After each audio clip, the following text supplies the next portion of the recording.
spoilers for The Last Jedi ahead. Rian Johnson has confirmed that Star Wars: The Last Jedi never included a big role for Captain Phasma.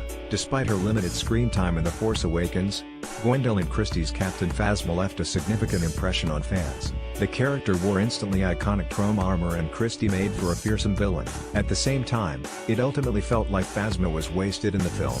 To many of those same fans, it was teased that Phasma would have a much bigger role to play in The Last Jedi and that she would be seeking revenge on Finn, John Boyega, following his betrayal of the First Order. However, Phasma reappears relatively late in The Last Jedi, and while viewers get to see her and Finn face off, her screen time isn't much more substantial than it was in the previous Star Wars movie. Since The Last Jedi's release, there has been a lot of talk of deleted scenes and subplots, but writer-slash-director Rian Johnson admitted to IGN that Phasma's role in the story was always the same, and there wasn't enough time to include more of her. I mean, as you can see, man, we had a really full movie already. We had a big movie with a lot of characters we were trying to serve, and the God's honest truth is, every character had to find their natural place.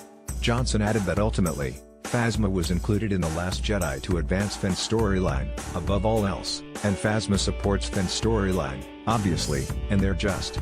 Until she shows up to fight him at the end. Look through the story that we have, there's just not a lot of space to go into a big Phasma storyline in it. While Phasma might be a fan favorite, it sounds like Johnson wasn't really interested in pursuing a storyline for the character. The film pays off the rivalry between her and Finn and gives fans the battle they were hoping for in The Force Awakens, but it lacks a little dramatic punch. The end of the battle also suggests Phasma likely won't be returning for a rematch, though Johnson has played coy about this in recent interviews. Ultimately, it feels like Phasma has become the Boba Fett of this new Star Wars trilogy, being a character with a cool look, but sadly given little to do during the actual movies. While overall reactions to The Last Jedi have been positive, it's hard to deny that some viewers took issues with the story.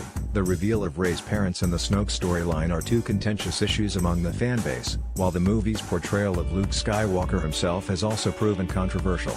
Even Mark Hamill initially took issue with how the character was handled in the script and felt it wasn't really his version of Luke. That said, others have praised The Last Jedi's subversion of expectations, so those issues are likely going to be heavily debated in the months, if not years, ahead. Source: IGN.